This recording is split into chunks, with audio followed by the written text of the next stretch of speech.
Hello বন্ধুরা, কেমন আছেন সবাই? আশা করি সবাই ভালো আছেন। বন্ধুরা, আমাদের এই গল্পগুলো যদি ভালো লাগে অবশ্যই লাইক করবেন, কমেন্টস করে জানিয়ে দেবেন। আজকের গল্প বন্দি প্রজাপতি খণ্ড 2, লেখিকা স্মিতা শিকদার, শেষ পর্ব। নিজের ঘরে বসে আছে কলি। সেই পরিচিত ঘরে এতকাল পরে এসে অন্যরকম এক অনুভূতি কাজ করছে। কখনো তো ভাবিনি যে এই বাড়িতে বেড়ে ওঠা তাই একসময় অপরিচিত হয়ে উঠবে। মনে হচ্ছে এই তো সেদিন বোনের সাথে ঝগড়া করলো টেডি বিয়ার নিয়ে, অথচ আজ সম্পূর্ণ আছে না এক জগৎ যেন। ঘরটি আগের মতো আর সেই কমফোর্ট জোনটা যেন নেই। বেশ কিছুক্ষণ আড্ডা দিয়ে রাকিব নিজের স্ত্রী ঘরে আসে। এসে দেখে কলি ঘরটা কেমনভাবে ঘুরে ঘুরে দেখছে, যেন নতুন এসেছে এই বাড়িতে। খানিক গলা খাঁকড়ি দিয়ে বলল, এভাবে কি দেখছো? মনে হচ্ছে নতুন এসেছো। আচমকা আওয়াজ শুনে কেঁপে ওঠে রাকিবের দিকে ঘুরে এসে কয়েক মুহূর্তে নীরবতা পালন করে মৃদু গলায় বলে ওঠে, মেয়েদের জীবনটা বড় অদ্ভুত, তাই না? যে ঘরটায় বেড়ে ওঠা দুষ্টুমি স্মৃতি জুড়ে থাকে, সেই ঘরটাতে একসময় মেহমান হয়ে আসতে হয়। ছেলেবেলার পরিচিত ঘরটাই অপরিচিত হয়ে ওঠে। নিজের বলে দাবি করার অধিকারটাই হারিয়ে যায়। রাকিব হতবাক হয়ে যায়। এভাবে তো কখনোই ভাবেনি সে। যুবতীর করুণ অনুভূতি একটু হলেও বুঝতে পারে সে। তারপর হাসি মুখে বলল, ভুল সব মেয়েদের নয়, সভ্য পরিবারের মেয়েদের এমন পরিস্থিতিতে পড়তে হয় না। ইসলামে স্বামীর সম্পত্তিতে যেমন মেয়ের অধিকার আছে, বাবার সম্পত্তিতেও আছে। সুতরাং শ্বশুর বাড়িতে তার স্বামীর বাড়িতে যেমন নারীর হক আছে, বাবার বাড়িতেও আছে। সো অলওয়েজ গলায় জোর দিয়ে বলতে পারবা, এটা আমার বাপের বাড়ি, আমার বাড়ি, বুঝলে? অন্যরকম এক দৃষ্টিতে তাকালো সে। মনে মনে বলল, লোকটা এমন কেন? মনে হয় সব মনের কথা প্রশমিত করার যুক্তিসঙ্গত ওষুধ তার জানা। এটা কি সত্যি সেই রাকিব যার শুধুমাত্র বোঝাপড়া এই শরীরটার সাথে ছিল, যে মনের কোনো খবরই রাখত না? অনি বেগম ও মম উৎসুক চোখে তাকিয়ে আছে নীরবতার দিকে। নীরবতার হালকা ঠোঁট ভিজে বলে, সেদিন প্রথম এই বাসায় এসে ওহিকে দেখে বেশ অবাক হয়েছিলাম। কারণ যতটুকু মিস্টার শব্দের কাছে শুনেছি, মোম আর দহন ভাইয়ের মাঝের ঝামেলা মূলত মোমের ইনফার্টাইল হওয়ার কারণেই। তাই কৌতূহলবশত জিজ্ঞেস করেছিলাম, আর যে ব্যাপারটা জেনেছিলাম তা সত্যি বলতে খুব একটা শকিং তো ছিল না, কিন্তু দহনের আগাধ ভালোবাসা ও বিশ্বাসকে প্রকাশ করেছিল। অনি বেগম নীরবতার কথা শুনে একটু নড়েচড়ে বসে। মোম উদ্বিগ্ন গলায় বলে ওঠে, নীরবতা প্লিজ, দাদাময় কথা বলো না। বিশ্বাস করো, আমি এসব রহস্য পেঁচার নিতে পারছি না। নীরবতা বলতে শুরু করলো দহনের বলা ঘটনাটি। রিপোর্ট নেওয়ার সময় ডক্টরের কাছে যখন শুনল মোমের সন্তান জন্ম দেওয়ার 5% সম্ভাবনা আছে, তখন যেন আশার এক নব্য উজ্জ্বল সূর্য দেখল। উত্তেজিত হয়ে বলল, কি চিকিৎসা? যত টাকা লাগবে দেব আমি, শুধু সন্তানের মুখশ্রী দর্শন করতে পারলেই হলো। ডাক্তার গম্ভীর গলায় বললেন, দেখেন, আমি আগেই বললাম চিকিৎসা আছে, তবে তা কারো ক্ষেত্রে সফল হয়েছে তো কাউকে হতাশ করেছে। সুনিশ্চিত কোনো রেজাল্ট নেই। তাছাড়া সময়ের সাথে সাথে ট্রিটমেন্টে কষ্ট বাড়বে। এখন আপনাদের ইচ্ছে করাবেন কি না? দহন একটু হতাশ ঠিকই হলো, কিন্তু আল্লাহর উপর ভরসা করে বলল, যা করার করব, যত টাকা খরচ করার করব, দরকার হলে নিজের ভিটেমাটিও বিক্রি করে দেবো। আপনি ট্রিটমেন্ট শুরু করেন। প্রথম পর্যায়ে কিছু ওষুধ প্রেসক্রাইব করছি ফর এ সার্টেন পিরিয়ড। যদিও আপনার ওয়াইফের ক্ষেত্রে ওষুধ দ্বারা কাজ হওয়ার সম্ভাবনা নেই বললেই চলে। তবে কথায় আছে না, রাখে আল্লাহ মারে কে। তাই যদি কোনো ম্যাজিক হয়, কাজও হতে পারে। যুবক ক্লান্ত মুখে নিয়ে জি বলে প্রেসক্রিপশন নিয়ে বের হয়ে যেতে নিলে ডাক্তার পিছন থেকে ডাক দিয়ে বলে, আর হ্যাঁ, একটা সাজেশন ছিল, যদিও কোনো পেশেন্টকে বলি না, কিন্তু তোমাকে কেন যেন নিজের নিয়ম ভেঙে বলতে মন চাচ্ছে। আমার ছেলেটাও তোমার বয়সী। শোনো, তুমি আমার ওয়াইফকে এই ওষুধ কিংবা চিকিৎসা সম্পর্কে না বললেই ভালো। কারণ ট্রিটমেন্টের বিভিন্ন পর্যায়ে আছে। 1 মাস বা 1 বছর বা 7-8 বছর, নির্দিষ্ট কোনো সময় নেই সফলতা পাওয়ার। একটা উপায় বা ওষুধ কাজ করবে না, আর একটা ধরবে। প্রতিবার নব্য উপায় ধরার সময় মেয়েটির মনে হয় এবার হাতে সোনার হরিণ পেল, অথচ ফলাফল শূন্য। তখন ভেঙে পড়বে। এভাবে একটু একটু করে ভেঙে পড়তে পড়তে সে মেন্টাল পাওয়ার, সন্তান পাওয়ার বিশ্বাসই হারিয়ে ফেলবে। বিশ্বাস করবে তার সন্তান আসার নয়, which is very bad. Improvement বাধাগ্রস্ত হবে। তুমি তো জানোই যে কোনো রোগ থেকে বাঁচতে মানসিক শক্তি অনেক জরুরি। দহন কিছুক্ষণ স্তব্ধ হয়ে থাকে, হতাশ মনে ভাবে, আল্লাহ আমার জীবনটা এত কমপ্লিকেটেড কেন? কিন্তু প্রজাপতিকে না বলে কিভাবে? যেভাবে হোক আমাকে পারতেই হবে। বাবা হতে চাওয়া তো কোনো অন্যায় আবদার নয়। এর জন্য যত মিথ্যে যত কাজ করা লাগে আমি করব। দরকার হলে বাড়িতে শুধু সমস্যার কথাই জানাবো, ট্রিটমেন্টের বিষয় নয়। এরপর দিয়া কল করলে তাকে জানায় রিপোর্টের বাস্তবতা, ট্রিটমেন্টের কথাটা আড়াল রাখে। কিন্তু বাসায় এসে যে পরিস্থিতি দেখে তাতে মোমের রিপোর্টে সমস্যা আছে বললে বিপদ। আর মোমের মা হওয়ার কিছুটা সম্ভাবনা আছে ব্যয়বহুল চিকিৎসার পর, তা জানলেও বিপদ। কারণ এটা জানলে অনি বেগম হয়তো উঠতে বসতেই টাকার খোঁটা দেবে। সেই সাথে ডাক্তার যা বললে তাও আবার অর্থের ব্যয় কাঙ্ক্ষিত ফলাফল না পেলে মোমকে কতটা অপদস্থ হতে হবে এই পরিবার সেটাও তার জানা। তাই সে বিষয়টি চেপে যেয়ে মিথ্যের আশ্রয় নেয়। যেদিন অনি বেগম মোমের সত্য জেনে ব্ল্যাকমেল করে সেদিনও সে লুকায়, কারণ অনি বেগমকে ট্রিটমেন্টের বিষয়টি জানতে দেয় না। কারণ দহন জানতো সে জানলে বাধাগ্রস্ত করবেই, কারণ তার আসল উদ্দেশ্য যে নাতিপ্রাপ্তি নয় বরং রুমকির সাথে বিয়ে দেওয়া, তা ভালোভাবে বুঝে ফেলেছিল। এসব কিছুর মাঝে দহন মোমের অজান্তেই তাকে প্রতিনিয়ত খাবার কিংবা পানির সাথে মিশিয়ে ওষুধ দিচ্ছিল। সে নিজেও ধৈর্য ধরে সবটা সহ্য করছিল, আর মোম তো বাধ্যই ছিল। শুধু ধৈর্যই ধরেনি, ছেলেটা সব দিক দিয়ে সব কিছু সামালও দিচ্ছিল। যখন কিনা তার সবচেয়ে বেশি দরকার ছিল আপন কারণ এমন পরিস্থিতিতে নিজেই তো চুরমার হয়ে গিয়েছিল অন্তরে। শেষ পর্যন্ত পরম দয়ালু আল্লাহ ছেলেটার দিকে মুখ তুলিয়ে তাকিয়েছে। নীরবতার মুখে সবটা শুনে মোম ও অনি বেগম দুজনেই স্তব্ধ। আচমকা নীরবতার ফোনে একটা কল আসায় সে বেডরুম চলে গেল। অনি বেগম নিজেকে ধিক্কার জানিয়ে আপন মনেই বলছেন, যে সময় ছেলেটার সবচেয়ে বেশি প্রিয়জনের দরকার ছিল, মায়ের কোলের দরকার ছিল, শান্তির ঘুমের জন্য, তখন কিনা আমি। মোম নিজের বিবেককে প্রশ্ন করছে, লোকটা আমাকে সব ধরনের খারাপ পরিস্থিতি থেকে বাঁচাতে কত কিছুই না করলো, আর আমি কিনা তার ভালোবাসাকে প্রশ্নবিদ্ধ করলাম। যে সন্তানের জন্য লোকটা সম্পূর্ণ ভেঙে পড়েও সবটা সামলে গেল, তাকে কিনা ওহির থেকে বঞ্চিত করলাম। দুজনই আজ অপরাধবোধ গ্রাস হচ্ছে। তাদের হৃদয়ে আজ একটাই প্রশ্ন, তাদের কি ক্ষমা করবে দহন? অনি বেগম নিজের সোফা থেকে উঠে দ্রুত পায়ে মোমের সোফার সম্মুখে যায়।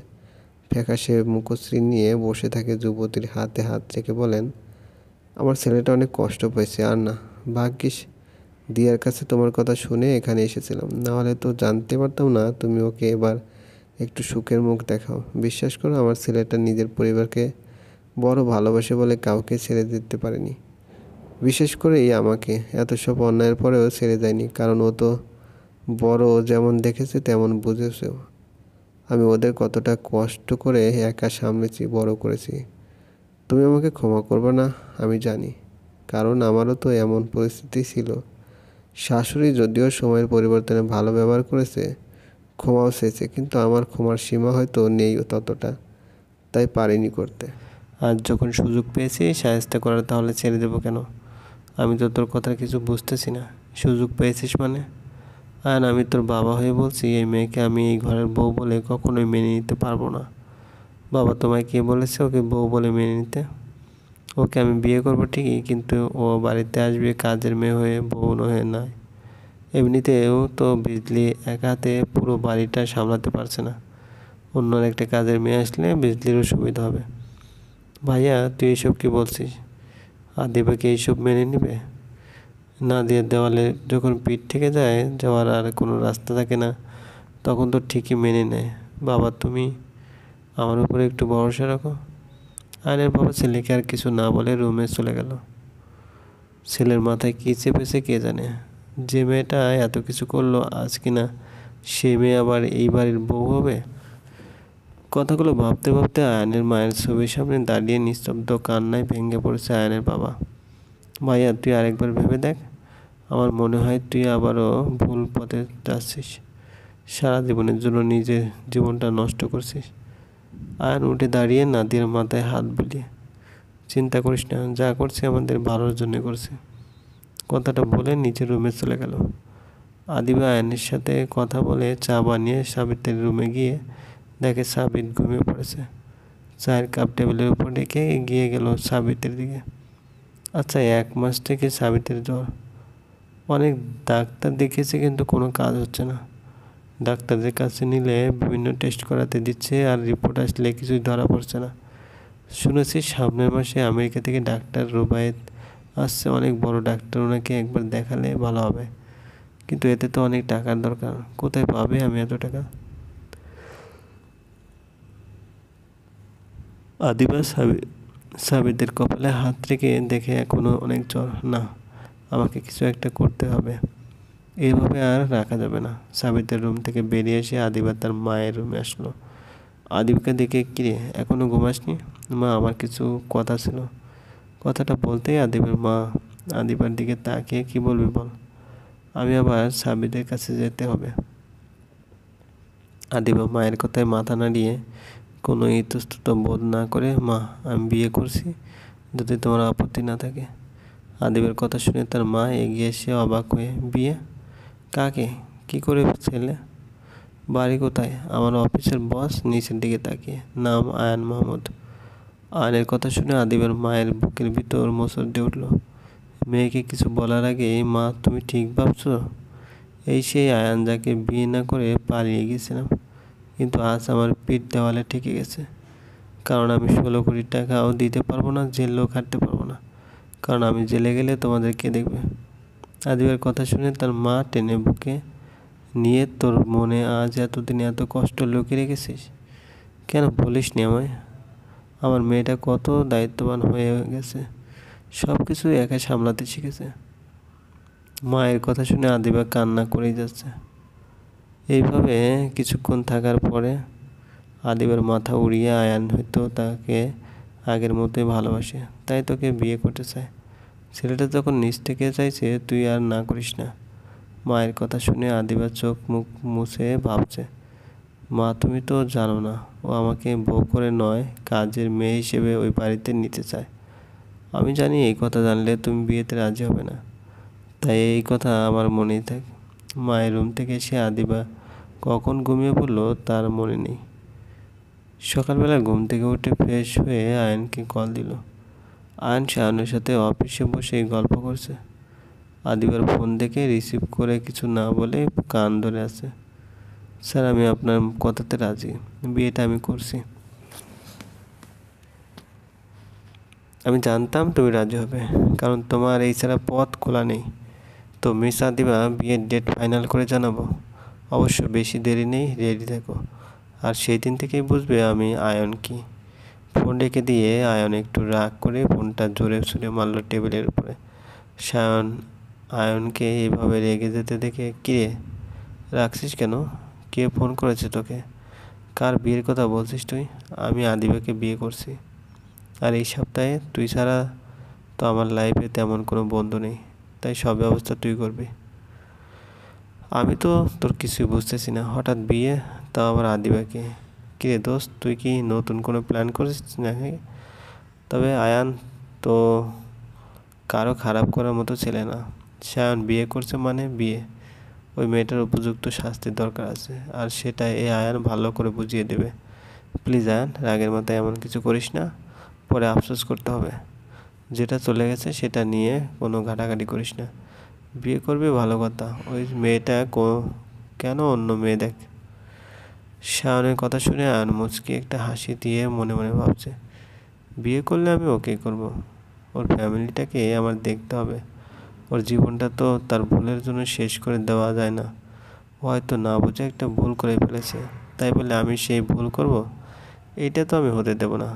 ওর ভুলের শাস্তি আমি ঠিকই দেব, নিজের কাছে এনে, বাইরের মানুষকে দেখিয়ে না। কে চুপ করে আছিস কেন? শাওন, প্লিজ তুই আমাকে এখন আর কিছু জিজ্ঞেস করিস না। তোর সব আনসার হয়তো একদিন তুই ঠিক পেয়ে যাবি। আজ বিকেলে রেডি থাকিস, বাবাকে নিয়ে ওদের বাড়ি গিয়ে বিয়ের দিন ফাইনাল করে আসবো। আদিবাকে আয়ান SMS করে জানিয়ে দিয়েছে বিকেলে তারা আসবে। আদিবার মা কথাটা শুনে আদিবার কাকিকে ফোন দিল। আসতে এত কাজ তো আর একা হাতে সামলানো যায় না। আয়ান তার বাবাকে অনেক বুঝিয়ে সুঝিয়ে নিয়ে গেল আদিবাদের বাড়িতে। সারাটা সময় তিনিও চুপ করেছিলেন, আদিবের কাকার সাথে সায়ন আর আয়ন সব কথা বলে বিয়ের ডেট ফাইনাল করছে। দুদিন পরে বিয়ে, কোনো আনুষ্ঠানিকভাবে নয়, আপাতত কয়েকজন এসে বিয়েটা পড়িয়ে নিয়ে যাবে আদিবাকে। আদিবার কাকা প্রথম রাজি ছিল না, একমাত্র মেয়ের বিয়ে কেউ জানতেও পারবে না, এটা কেমন কথা, কিন্তু আদিবার কথায় আর না করতে পারল না। আয়ান আদিবার বাড়ির সব ঝামেলা মিটিয়ে বাড়ি চলে আসলো। এসে নিজের প্রিয় বারান্দায় গিয়ে বসলো। আজ মনে কিছুটা শান্তি অনুভব হচ্ছে, কিন্তু কষ্ট হচ্ছে। আজ তার মা বেঁচে নেই। হয়তো মা থাকলে বিয়েটা মেনে নিত না, আবার হয়তো নিত। 6 বছর যে কীভাবে কাটালাম শুধু আমিই জানি। আর সাক্ষী হয়ে থেকেছে আমার অন্ধকার রাত, থেকেছে চাঁদ আর তারাগুলো। একটা নির্ঘুম রাত কাটানো যে কতটা কষ্টের তা শুধু আমার আল্লাহই জানে। কেন এমন করলে তুমি? তোমার মনের সব লুকানো কথা আমায় একবার বলতে পারতে। সে বিয়েটা তো আজ আমায় করছো। আজ তুমি আমার জীবনের রাজরানী হয়ে থাকার কথা, আর সে জায়গায় তুমি কাজের মেয়ে হয়ে আসছো। জানি আমি তোমার অনেক কষ্ট হচ্ছে, কিন্তু আমার যে কিছুই করার নেই। কথাগুলো ভাবতে ভাবতে নিজের অজান্তে চোখের কোণে এক চিলতে পানি এসে জমেছে, সেটা আয়ন টের পায়নি। নাদিয়া এসে দেখে পুরো রুমটাই অন্ধকার হয়ে আছে। লাইটটা জ্বালিয়ে বারান্দায় গিয়ে দেখে আয়ন বসে আছে অন্যমনস্ক হয়ে। নাদিয়া কাঁধে হাত রাখতে, কিরে কিছু বলবি? বিয়েটা তাহলে ফাইনাল করে ফেলি? তাহলে আর কি, এই বাড়িতে আমার আর থাকার প্রয়োজন নেই। এসেছিলাম কয়েকদিন তোদের সাথে কাটাবো বলে। এদিকে ছোট ভাইয়াও আসছে, ভাবলাম সবার সাথে একসাথে থাকলে মনটা ভালো লাগবে। তোকে কে বললো তোর প্রয়োজন নেই এই বাড়িতে? নাদিয়া, তুই আগে যেমন ছিলি তেমনি থাকবি। বাইরের মেয়ের জন্য তোর কোনো অসম্মান হবে না এই বাড়িতে। টুম্পা কোথায়? বাবার কাছে। জানিস ভাইয়া, বাবার মনটা অনেক খারাপ দেখছি। ওই বাড়ি থেকে আসার পর থেকে চুপচাপ হয়ে আছে, তাই বাবার কাছে টুম্পাকে রেখে আসলাম। টুম্পার বকবকানি যদি বাবার মন ভালো করতে পারে। আর কিছু না বলে শুধু বলল, আচ্ছা ভাইয়া, তুই 2 দিন পর বিয়ের ডেট না ফেলে আরও কয়েকদিন পর ফেলতি, তাহলে ছোট ভাইয়া এসে দেখতে পারতো। না দিয়ে আমি কোনো আনুষ্ঠানিকভাবে বিয়ে করছি না, তাই বিয়ের পরে সেও আদিবাকে দেখতে পারবে। কথাটা বলে আয়ান উঠে চলে গেল। নাদিয়াও দীর্ঘশ্বাস ছেড়ে বাবার ঘরে পা বাড়ালো।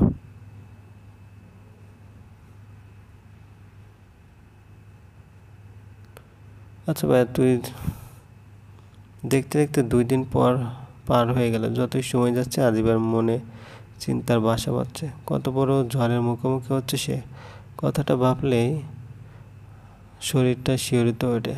আদিবার বাড়িতে বিয়ে, কিন্তু বিয়েতে তেমন একটা হইচই নেই। সব কিছুকে যেন নিস্তব্ধতা ঘিরে রেখেছে। আপনজন বলতে হাতে গোনা কয়েকজন মাত্র, যাদের না বললেই নয়। আয়ানটা সন্ধ্যার পরে এসে বিয়ে পড়াবে অদ্দীপকে, তার কাজিন দিয়া আর কয়েকজন মিলে সাজিয়ে চলবে। গল্পটি ভালো লাগলে অবশ্যই লাইক করবেন, কমেন্টস করে জানিয়ে দেবেন। চ্যানেলে যদি নতুন হয়ে থাকেন অবশ্যই সাবস্ক্রাইব করে পাশে থেকে বেল আইকনটি প্রেস করে রাখুন। ধন্যবাদ।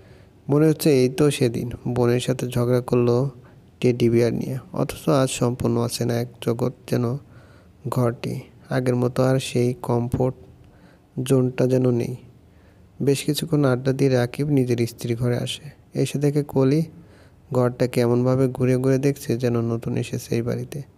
খানিক গলা খাকরি দিয়ে বলল, এভাবে কি দেখছো? মনে হচ্ছে নতুন এসেছো? আচমকা আওয়াজ শুনে কেঁপে ওঠে রাকিবের দিকে ঘুরে এসে কয়েক মুহূর্তে নীরবতা পালন করে মৃদু গলায় বলে ওঠে, মেয়েদের জীবনটা বড় অদ্ভুত, তাই না? যে ঘরটায় বেড়ে ওঠা দুষ্টুমি স্মৃতি জুড়ে থাকে, সেই ঘরটাতে একসময় মেহমান হয়ে আসতে হয়। ছেলেবেলার পরিচিত ঘরটাই অপরিচিত হয়ে ওঠে। নিজের বলে দাবি করার অধিকারটাই হারিয়ে যায়। রাকিব হতবাক হয়ে যায়। এভাবে তো কখনোই ভাবেনি সে। যুবতীর করুণ অনুভূতি একটু হলেও বুঝতে পারে সে। তারপর হাসি মুখে বলল, ভুল সব মেয়েদের নয়, সভ্য পরিবারের মেয়েদের এমন পরিস্থিতিতে পড়তে হয় না। ইসলামের স্বামীর সম্পত্তিতে যেমন মেয়ের অধিকার আছে, বাবার সম্পত্তিতেও আছে। সুতরাং শ্বশুর বাড়িতে তার স্বামীর বাড়িতে যেমন নারীর হক আছে, বাবার বাড়িতেও আছে। সো অলওয়েজ গলায় জোর দিয়ে বলতে পারবা, এটা আমার বাপের বাড়ি, আমার বাড়ি, বুঝলে? অন্যরকম এক দৃষ্টিতে তাকালো সে। মনে মনে বলল, লোকটা এমন কেন? মনে হয় সব মনের কথা প্রশমিত করার যুক্তিসঙ্গত ওষুধ তার জানা। এটা কি সত্যি সেই রাকিব যার শুধুমাত্র বোঝাপড়া এই শরীরটার সাথে ছিল, যে মনের কোনো খবরই রাখতো না? অনি বেগমও মোম উৎসুক চোখে তাকিয়ে আছে নীরবতার দিকে। নীরবতার হালকা ঠোঁট ভিজে বলে, সেদিন প্রথম এই বাসায় এসে ওহিকে দেখে বেশ অবাক হয়েছিলাম। কারণ যতটুকু মিস্টার শব্দের কাছে শুনেছি, মোম আর দহন ভাইয়ার মাঝের ঝামেলা মূলত মোমের ইনফার্টাইল হওয়ার কারণেই। তাই কৌতূহলবশত জিজ্ঞেস করেছিলাম, আর যে ব্যাপারটা জেনেছিলাম তা সত্যি বলতে খুব একটা শকিং তো ছিল না, কিন্তু দহনের আগাধ ভালোবাসা ও বিশ্বাসকে প্রকাশ করেছিল। অনি বেগম নীরবতার কথা শুনে একটু নড়েচড়ে বসে। মোম উদ্বিগ্ন গলায় বলে ওঠে, নীরবতা প্লিজ, দাদাময় কথা বলো না। বিশ্বাস করো, আমি এসব রহস্য পেঁচার নিতে পারছি না। নীরবতা বলতে শুরু করলো দহনের বলা ঘটনাটি। রিপোর্ট নেওয়ার সময় ডক্টরের কাছে যখন শুনলো মোমের সন্তান জন্ম দেওয়ার 5% সম্ভাবনা আছে, তখন যেন আশার এক নব্য উজ্জ্বল সূর্য দেখলো। উত্তেজিত হয়ে বলল, কি চিকিৎসা? যত টাকা লাগবে দিব আমি, শুধু সন্তানের মুখশ্রী দর্শন করতে পারলেই হলো। ডাক্তার গম্ভীর গলায় বললেন, দেখেন, আমি আগেই বললাম চিকিৎসা আছে, তবে তা কারো ক্ষেত্রে সফল হয়েছে তো কাউকে হতাশ করেছে। সুনিশ্চিত কোনো রেজাল্ট নেই। তাছাড়া সময়ের সাথে সাথে ট্রিটমেন্টে কষ্ট বাড়বে। এখন আপনাদের ইচ্ছে করাবেন কিনা? দহন একটু হতাশ ঠিকই হলো, কিন্তু আল্লাহর উপর ভরসা করে বলল, যা করার করব। যত টাকা খরচ করার করব। দরকার হলে নিজের ভিটেমাটিও বিক্রি করে দেবো। আপনি ট্রিটমেন্ট বউ হবে? কথাগুলো ভাবতে ভাবতে আয়ানের মায়ের ছবির সামনে দাঁড়িয়ে নিস্তব্ধ কান্নায় ভেঙে পড়েছে আয়ানের বাবা। ভাইয়া, তুই আরেকবার ভেবে দেখ। আমার মনে হয় তুই আবারও ভুল পথে যাচ্ছিস। সারা জীবনের জন্য নিজের জীবনটা নষ্ট করছিস। আয়ান উঠে দাঁড়িয়ে নাদিয়ার মাথায় হাত বুলিয়ে, চিন্তা করিস না, যা করছে আমাদের ভালোর জন্য করছে। কথাটা বলে নিচের রুমে চলে গেল। আদিবা আয়ানের সাথে কথা বলে চা বানিয়ে সাবিত্রীর রুমে গিয়ে দেখে সাবিত ঘুমিয়ে পড়েছে। চায়ের কাপ টেবিলের উপর রেখে এগিয়ে গেল সাবিত্রীর দিকে। আচ্ছা, 1 মাস থেকে সাবিত্রীর জ্বর। অনেক ডাক্তার দেখিয়েছে, কিন্তু কোনো কাজ হচ্ছে না। ডাক্তারদের কাছে নিলে বিভিন্ন টেস্ট করাতে দিচ্ছে, আর রিপোর্ট আসলে কিছুই ধরা পড়ছে না। শুনেছি সামনের মাসে আমেরিকা থেকে ডাক্তার রুবায়েত আসছে, অনেক বড় ডাক্তার। ওনাকে একবার দেখালে ভালো হবে, কিন্তু এতে তো অনেক টাকার দরকার। কোথায় পাবে আমি এত টাকা? আদিবা সাবিতের কপালে হাত রেখে দেখে এখনো অনেক জ্বর। না, আমাকে কিছু একটা করতে হবে, এইভাবে আর রাখা যাবে না। সাবিতের রুম থেকে বেরিয়ে এসে আদিবা তার মায়ের রুমে আসলো। আদিবাকে দেখে, কিরে, এখনো ঘুমাসনি? মা, আমার কিছু কথা ছিল। কথাটা বলতেই আদিবার মা আদিবার দিকে তাকিয়ে, কি বলবি বল। আমি আবার সাবিতের কাছে যেতে হবে। আদিবা মায়ের কথায় মাথা নাড়িয়ে কোনো ইতস্তত বোধ না করে, মা, আমি বিয়ে করছি, যদি তোমার আপত্তি না থাকে। আদিবের কথা শুনে তার মা এগিয়ে এসে অবাক হয়ে, বিয়ে? কাকে? কি করে ছেলে? বাড়ি কোথায়? আমার অফিসের বস নিচের দিকে তাকিয়ে, নাম আয়ান মাহমুদ। আয়ানের কথা শুনে আদিবের মায়ের বুকের ভিতর মোচড় দিয়ে উঠল। মেয়েকে কিছু বলার আগেই, মা, তুমি ঠিক ভাবছো? এই সেই আয়ান যাকে বিয়ে না করে পালিয়ে গেছিলাম, কিন্তু আজ আমার পিঠ দেওয়ালে ঠেকে গেছে। কারণ আমি 16 কোটি টাকাও দিতে পারবো না, জেলেও খাটতে পারবো না। কারণ আমি জেলে গেলে তোমাদের কে দেখবে? আদিবের কথা শুনে তার মা টেনে বুকে নিয়ে, তোর মনে আজ এতদিন এত কষ্ট লুকিয়ে রেখেছিস? কেন বলিসনি আমায়? আমার মেয়েটা কত দায়িত্ববান হয়ে গেছে, সব কিছু একা সামলাতে শিখেছে। মায়ের কথা শুনে আদিবা কান্না করেই যাচ্ছে। এইভাবে কিছুক্ষণ থাকার পরে আদিবার মাথা উড়িয়ে আয়ান